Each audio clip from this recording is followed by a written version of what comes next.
স্বাগতম, নমস্কার।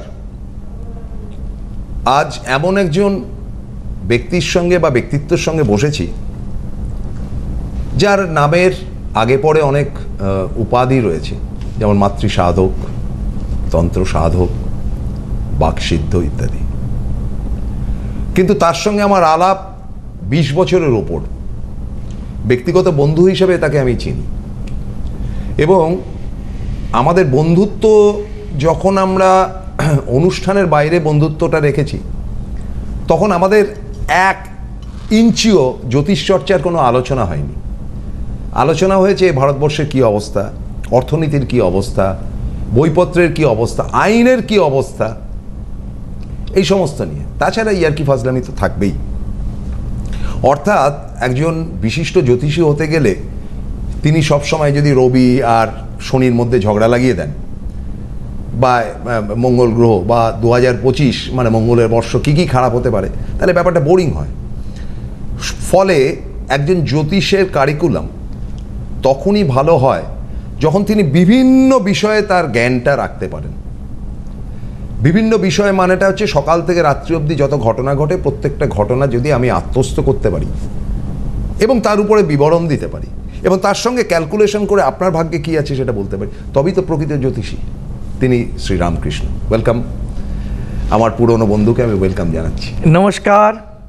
আমার সকল দর্শক বন্ধুদের প্রণাম জানাই এবং আমার আরাধ্য দেবী তারা মাকে প্রণাম জানিয়ে এবং সকল গুরুজনকে প্রণাম জানিয়ে এবং আমার যারা ছোট আছেন তাদের ভালোবাসা জানিয়ে আর পশুন্দার প্রতি অসীম ভালোবাসা জানিয়ে আজকের অনুষ্ঠান শুরু করছি। একটা কথা প্রথমেই রামকৃষ্ণ আপনাকে জিজ্ঞেস করব, সেটা হচ্ছে যে তত্ত্ব একটা জিনিস, তথ্য যেটা আমি দেখতে পাচ্ছি, আর তাত্ত্বিক ব্যাপারটা হচ্ছে গিয়ে তার উপর নির্ভরশীল, আর আধ্যাত্মিকতাবাদটা হচ্ছে কি কঠিন। তত্ত্ব আপনি যেটা হয়েছে সেটাই তো আপনি বলবেন যে ভাই এটা এটা হয়েছে। গতকাল কি হয়েছে বলা তো খুব সোজা, যে গতকালকে এই হয়েছে। যদি ক্যালকুলেশন করে না বার করা যায় তাহলেও সেই লোকটাই ভ্যার করে বলে দেবে যে ভাই আমার এই সমস্যা। কিন্তু একটা লোককে প্রকৃতগতভাবে আপনার কাছে এসছে, আপনি তাকে ওয়াচ করলেন, তার সঙ্গে কথা বললেন, তার হরোস্কোপ মেজার করলেন বা হস্তরেখা যেটাই করুন করে আপনি বুঝলেন যে তার মধ্যে কিছু ট্রাবল রয়েছে, যে ট্রাবলটা খুব ভয়ঙ্কর হতে পারে, খুব খারাপ হতে পারে। এখন কোনো চিকিৎসকের কাছে যদি কোনো রোগী যান এবং তার কঠিনতম রোগ হয় ক্যান্সারের মতো, তাহলে চিকিৎসক তাকে বলবে না যে আপনার এই কঠিন রোগ, বলবে যে আপনার রোগটা খারাপ কিন্তু আমার কাছে ওষুধ আছে। আমি যতদূর আপনাকে চিনি আপনি ভয় দেখান না কাউকে, কিন্তু ওষুধটা আপনার কাছে আছে। দেখুন, একজন প্লেয়ার যখন মাঠে ক্রিকেট খেলে বা সে ফিল্ডিং করছে, সেই ফিল্ডিং করতে করতে যখন ব্যাটসম্যান বলটা মারল, সেই ফিল্ডার কিন্তু দৌড়তে দৌড়তে একটা জায়গায় গিয়ে হাতটাকে উঁচু করে। এটাই কিন্তু তার প্র্যাকটিস। সে আগে হাতটা উঁচু করে না, সে একটা জায়গায় দৌড়োয় প্রথমে, তারপরে হাতটাকে সে কিন্তু উঁচু করে এবং সে বলটাকে ধরে নেয়। ঠিক এই যে বলের ও যে ব্যাটটা মারছে, এই মারার কায়দাটা দেখেও বুঝে যায় বলটা কতদূর যেতে পারে। তেমনি একটা মানুষের পঞ্চ ইন্দ্রিয়, 5 সেন্সেস, আইকিউ লেভেল আমরা কিভাবে মাপি? আমরা মাপি এই যে প্ল্যানেটারি পজিশন, যে একটা মানুষ যেদিন জন্মেছে তার রবি কোথায় থাকবে, মঙ্গল কোথায় থাকবে, বুধ কোথায় থাকবে, বৃহস্পতি কোথায় থাকবে, তার আইকিউটা কি তৈরি হচ্ছে কিভাবে, মানে সে কতদূর দৌড়তে পারে, ঠিক ঠিক সেটা কিন্তু বোঝা যায়। যে এই জায়গা থেকে তার গন্ডগোলটা আসতে পারে, এই জায়গা থেকে তার মনে একটা সন্দেহ আসতে পারে, একটা অবিশ্বাস আসতে পারে, একটা নিজস্বতা বোধ আসতে পারে।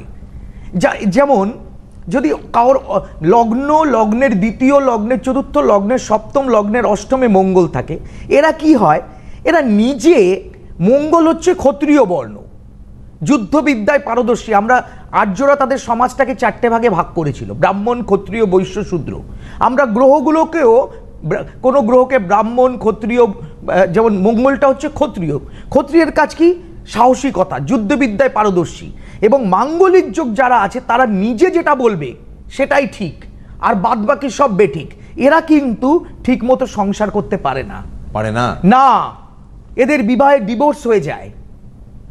হ্যাঁ, আরেকটা ব্যাপার হচ্ছে, আমি প্রথমে আগে হরোস্কোপটাকে একজন আমার কাছে যিনি আসেন তাকে বোঝাই তোমার মধ্যে কি কি জায়গায়, যেমন আগেরকার দিনে দেখবেন যাত্রা যারা করতেন, হ্যাঁ, যারা রাজা হতেন, যাদের নাকটা বোচা, তাদের ময়দা দিয়ে নাক বানিয়ে দিত। হ্যাঁ হ্যাঁ, কিংবা যাদের চুল নেই তাদের একটা চুলা পরিয়ে দিত, উইগ পরিয়ে দিত। আপনার এই যে আমি মানে মাঝে মাঝে লক্ষ্য করি, আপনার এখনো মাথায় ঘন চুল, এই যে এই চুল অনেকের নেই, সেই চুল, হ্যাঁ, তো তাদের পর চুলও পড়তে হয় নায়ক হতে গেলে। আমাদের রজনীকান্তকে আমরা দেখি এমনিভাবে সাধারণভাবে দেখি, আর যখন নায়ক হিসেবে দেখি তেমনি আমরা কিন্তু সাজিয়ে দিই। যার মধ্যে যেটা নেগেটিভিটি আছে সেই নেগেটিভিটিটাকে তাকে বুঝিয়ে দিই, তোমার মধ্যে এটা নেগেটিভিটি আছে, এটাই কিন্তু তোমার গন্ডগোল, এটাকে কিন্তু গ্রাস করতে হবে। আবার কিছু কিছু হরোস্কোপে দেখা যায় যে এরা এতটাই দুর্বল মানসিক দিক থেকে, এরা ভেঙে পড়তে পারে, এরা জীবনে লড়াই করার শক্তি এদের খুব কম, অল্পেতে এরা ভেঙে পড়ে, এরা নিজেকে শেষ করে দিতে চায়, এরকম মানসিকতার। আবার কিছু কিছু মানুষ আছে, বিশ্বাস করুন প্রসূনদা, আমি বলি, এক ভদ্রলোক আমার কাছে এলেন, আসার পর আমি সমস্ত দিকে বিচার করলাম। মনে করুন কোনো মানুষ যদি একজন জেনারেল ফিজিশিয়ানের কাছে যায়, সেই জেনারেল ফিজিশিয়ান যখন দেখে যে এই সাবজেক্টটা হচ্ছে নিউরো সাবজেক্ট, একে সঙ্গে সঙ্গে তিনি পাকামো করে ওষুধ না দিয়ে তিনি একজন রেফার করবেন নিউরোলজিস্টের কাছে। এটা তার করা উচিত, এটাই তো তার করা উচিত। বা একটা হয়তো তার কাছে যেহেতু এসছেন, সে একটা নিউরো মেডিসিন দিয়ে একটা নিউরোলজিস্টের কাছে, একটা ভিটামিন দিয়ে নিউরোলজিস্টের কাছে রেফার করে দিলেন। কিন্তু তিনি যদি মনে করেন যে না আমি এটাই ঠিক করব, সেটা কিন্তু হতে পারে না। এক ভদ্রলোক আমার কাছে এলেন, তিনি বিশাল একটা কোম্পানি চালান। আমি তার সমস্ত কিছু হরোস্কোপ দেখে যখন তার সঙ্গে আমার কথোপকথন হচ্ছে, আমি তাকে বললাম, আপনি আমাকে তো দেখাচ্ছেন, আমি আপনার জন্য তারাপীঠে পুজো করব, হোম যজ্ঞ করব, সব করব, কিন্তু আপনি একজন নিউরোসাইকিয়াট্রিস্টের সঙ্গে একটু যোগাযোগ করে নেবেন। তিনি আমার উপর রেগে গেলেন, বললেন আমি নিউরোসাইকিয়াট্রিস্ট। আমি বললাম হ্যাঁ, কারণ বিষয়টা আমাদের সময়, আগে আমরা জ্যোতিষীরা অনেক শেকড় বাকড় বেটে খাওয়াতে পারতাম, এখন অ্যান্টি ব্ল্যাক ম্যাজিক অ্যাক্ট হয়ে গেছে, আমরা কাউকে কিছু খেতে দিতে পারি না, এটা পুরো মেডিকেল সাবজেক্ট, কারণ আমরা দিতে পারি না, আমরা শুধু ধারণের জিনিস দিতে পারি। তো আর যে সাবজেক্ট যিনি দেখবেন তিনিই তো দেবেন, আমি তো তার কাছে রেফার করতেই পারি তাকে। তিনি রেগে গেলেন, হ্যাঁ আমি এত বড় কোম্পানি চালাই, আপনি আমাকে বলছেন। আমি বললাম দেখুন, বিষয়টা কিন্তু তাই নয়, এখানে আপনি বুঝুন, দেখবেন ভালো হবে। আগামী দিন দেখলাম সত্যি তাই। তিনি আমার কাছে এলেন, পুজো পাঠ করলেন, বললেন আমার যে মনের অস্থিরতাটা, একটা ছোট্ট মেডিসিন ওনাকে দিয়েছেন, হ্যাঁ, মানে সেই মেডিসিনটা আমি নাম বলবো না, কিন্তু উনি কিন্তু অস্থিরতাটা ওনার কমে গেছে, উনি ধ্যানে বসতে পারছেন। যেই ধ্যানে উনি বসতে পারছিলেন না, তারাপীঠে ওনাকে একাগ্রভাবে আমি যজ্ঞ করাতে পারছিলাম না, সেই কাজটা কিন্তু আমি করতে পেরেছি, আমি যেহেতু একজন ডক্টরের কাছে তাকে রেফার করেছি। দেখুন, সব কিছু দায়িত্ব নিলে হবে না, এক। দুই হচ্ছে, একজন জ্যোতিষী যিনি প্রকৃত জ্যোতিষী হবেন, যিনি প্রকৃত অ্যাস্ট্রোলজার হবেন, তিনি 24 ঘন্টা তার ক্লায়েন্টের ফোন ধরবেন। এক, আমি এটা মনে করি, আমি এটা বিশ্বাস করি, কারণ বিপদ বলে কয়ে আসে না। আপনার রাত্রি 1টার সময় বিপদ আসতে পারে, সকাল 6টার সময় আপনার বিপদ আসতে পারে। আমি মনে করি একজন অ্যাস্ট্রোলজার তিনি ফ্রেন্ড, ফিলোসফার অ্যান্ড গাইড। আপনি আমার ফ্রেন্ড, আমি আপনাকে রাত্রি 9টায় ফোন করতে পারি, আমার বিপদ হতে পারে, তাহলে ফ্রেন্ড কিসের? আপনি হয়তো ব্যস্ত, হয়তো বাথরুমে গেছেন, ফোনটা পরে আপনি আমাকে কল ব্যাক করবেন। তেমনি আমিও তাই, 24 আওয়ার্স আমার ক্লায়েন্টের ফোন নিজে আমি রিসিভ করি। এক। দুই হচ্ছে যে আমি এগ্রিমেন্ট করে কাজ করি। আমি আপনার থেকে 10,000 রুপিস নিয়েছি, আপনি যদি আমার কাজে সন্তুষ্ট না হন, আমি আপনাকে টাকা ব্যাক করতে বাধ্য হব। এটা আমার আধার কার্ড, ভোটার কার্ড, আপনার আধার কার্ড, ভোটার কার্ড নিয়ে একটা কাগজে লেখাপড়ি করে কাজ হবে। এখানে আগামী দিন যেন আপনি আমার নামে কোনো নেগেটিভ কথা প্রচার করতে না পারেন। মারাত্মক ব্যাপার, এটা তো সাংঘাতিক ভালো কাজ। নেগেটিভ ওয়ার্ড প্রচার করতে না পারেন, অমুক জ্যোতিষীর কাছে গিয়ে আমি ব্যর্থ হয়েছি, টাকা নষ্ট হয়েছে। কারণ আমি ভগবান নই। সমস্যা, আমার প্রেসক্রিপশনে লেখা থাকে সমস্যাবিহীন মানুষ্য জীবন হয় না। আমরা দেশ বিদেশ থেকে ছুটে আসি, সমস্যা নিয়ে আপনারা আসেন, আমি তারা মায়ের কাছে নিয়ে যাই, গ্রহগত প্রতিকার, আপনার জন্মগত ত্রুটি আমরা প্রারব্ধ মানি। জ্যোতিষীরা কিন্তু প্রারব্ধ মানে। আপনি ভালো পিতা পাবেন, এটা আপনার প্রারব্ধ। আপনি ভালো সন্তান পাবেন, এটা আপনার প্রারব্ধ। আপনি ভালো মস্তিষ্ক পাবেন, এটা আপনার প্রারব্ধ। আপনি ভাবুন তো, একটি ছেলে জন্মেছে, সেই ছেলেটির মস্তিষ্ক ঠিকভাবে পরিস্ফুট হয়নি, তাহলে সেটাও তার প্রারব্ধ। সে তো ভালো চিন্তা করতে পারছে না, সে আরেকটা ছেলের মতো ভাবতে পারছে না। প্রারব্ধের কিন্তু একটা বিশাল মূল্য আছে। নিশ্চয়ই। আপনি কি প্রারব্ধ নিয়ে জন্মেছেন? আমি ভগবান নই, আমি মন্ত্র দিয়ে বড় বড় লেকচার দিয়ে আমি আপনার থেকে টাকা নিয়ে আপনার প্রারব্ধটা আপনাকে আশা দিয়ে, শুনুন, আশা দিয়ে কিন্তু সব ইচ্ছা পূর্ণ করা যায় না। আপনি প্রতিদিন বাঘের স্বপ্ন দেখলেন, আমি আপনাকে একটু দুব্বা ঘাস ছিঁড়ে এনে আপনার বালিশের তলায় দিয়ে বললাম যান, কালকে থেকে বাঘের স্বপ্ন আপনি দেখবেন না। আপনি হয়তো বাঘের স্বপ্ন দেখলেন না আমার এই দুব্বা ঘাসের বিশ্বাসে, কিন্তু যদি প্রকৃত বাঘ আপনাকে খেতে আসে, ওই দুব্বা ঘাস আপনাকে বাঁচাতে পারবে না। তখন বন্দুক দরকার, তখন কিন্তু বন্দুক দরকার। তাই প্রকৃত মেডিসিন দরকার, প্রকৃত কাজ করা দরকার, প্রকৃত দ্রব্য দরকার। যে দ্রব্য এবং যা জিনিস দিয়ে আমি কাজ করি সেগুলো দরকার, এই ইন্দ্রিয় শক্তিটাকে, নেগেটিভিটিগুলোকে পজিটিভিটি করার জন্য। আপনার চিন্তা ভাবনায় যে ত্রুটিগুলো আছে, সেই ত্রুটিগুলোকে শুধরানো দরকার, তবেই তো আপনি এগিয়ে যাবেন। আপনি যদি আপনার নিজের ভুলটা না ধরতে পারেন, আপনি যদি মনে করেন আমি যা করছি ঠিক করছি, হ্যাঁ, সেটা কখনো হতে পারে না। এই জন্য যারা আমার দীর্ঘদিনের ক্লায়েন্ট, যারা আমার কাছে 20 বছর, 25 বছর, 30 বছর, 32 বছর ধরে আমি জ্যোতিষী করছি, 35 ইয়ার্স। আপনি ভাবুন, জ্যোতিষী করে, আমি ভালো জ্যোতিষী করেছি বলে আমার শাশুড়ি মা আমাকে তার মেয়েকে দিয়েছেন। আমি ভালো জ্যোতিষী করেছি বলে হাইকোর্টের একজন বিখ্যাত লয়ার আমার শালীকে বিয়ে করেছেন। আমি ভালো জ্যোতিষী করি বলে আমাকে নিউ মার্কেটের মতো জায়গায় চেম্বার করে দিয়েছেন একজন সিন্ধি ভদ্রলোক। আমি তার মিলে গেছে জীবন বলে। আমি ভালো জ্যোতিষী পড়ে রেগুলার একটা নতুন নতুন পাঞ্জাবি পাই, ভালো জ্যোতিষী করি। তো এই যে প্রাপ্তি, আমি এখনো একা ঘুরে বেড়াই। আমার কাছে দেখা করতে গেলে কোনো লোক বলে না আমার বডিগার্ড যে এই সরে যান, স্যারের সঙ্গে এখন দেখা করতে পারবেন না। আমি মাটির সাথে মিশে কাজ করার চেষ্টা করি, আমি অন্তরে গিয়ে কাজ করার চেষ্টা করি। আমি প্রত্যেকটা ঘরের, আমি নর্থ বেঙ্গলের কুচবিহার থেকে আপনি জলপাইগুড়ি, ধূপগুড়ি, শিলিগুড়ি, ময়নাগুড়ি, মালবাজার, হ্যাঁ, কালিয়াগঞ্জ, হ্যাঁ, এবং কালিয়াগঞ্জে আমি যেখানে বসি, সেই বাড়ির ছেলেটি এত ব্রেনি স্টুডেন্ট, ও একদিন বাড়ির ঠাকুর সব নিয়ে ফেলে দিতে গেছে, এরকম ভেঙে পড়েছে। আমি ওর কুষ্টি বিচার করে বলেছি, তুমি হাই স্কুলে চাকরি পাবে, তুমি অমুক ডেটে চাকরি পাবে। সেই ডেটে ছেলেটি পেয়েছে, এবং তার সেই ভদ্রলোকের মেয়েকেও বলেছি, সে এখনো পোস্ট অফিসে চাকরি পেয়েছে। তা এখন তারা আমাকে বসতে দেয় না লজে, তারা আমার বাড়িতে বসবেন, আমার জন্য স্পেশাল খাওয়া দাওয়া, মাসে একদিন ওই বাড়ির দাদা যিনি আছেন অশোক সরকার, উনি একজন বিখ্যাত ক্যাটারার, হ্যাঁ, উনি আমার জন্য আলাদা করে খাওয়া দাওয়ার যত্ন রেডি করেন। তো আপনি ভাবতে পাচ্ছেন এই ভালোবাসাটুকু নিয়ে যেন আমি ওপরে যেতে পারি। দেখুন, টাকা পয়সা কি হবে না, আমি এর আগে সঙ্গে নিয়ে যেতে পারবো। আমি এর আগে একটুখানি বলে দিই দর্শক বন্ধুদের যে রামকৃষ্ণ একটা অত্যন্ত শিক্ষিত পরিবারের ছেলে। তার স্ত্রীর সাহিত্য চর্চার আগ্রহ প্রবল, 3 সন্তান, বড় মেয়ে আইনজীবী। তার জ্যোতিষেই তো নিয়ে আসতে পারতেন, তা আইনজীবী এবং ভেরি গুড লয়ার। পরের মেয়ে, তিনি এখন পড়াশুনো করছেন, এবং পড়াশুনো করছেন মানে ব্রিলিয়ান্ট ছাত্রী। এরপরে কি করবেন তার কাছে।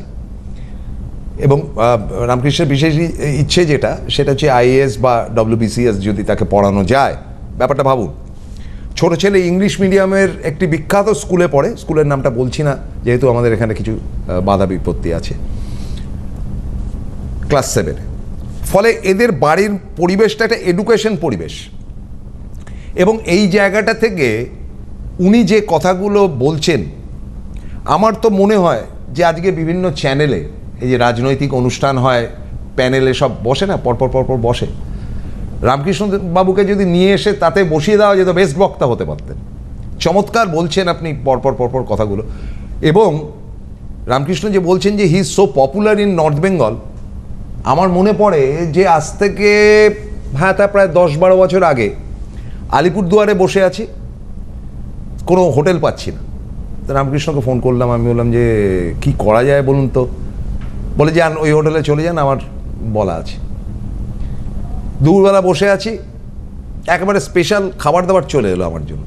দ্যাট ইজ রামকৃষ্ণ, মানে with a big heart, with a nice man. আপনার মনে পড়ে সেই দিনগুলো?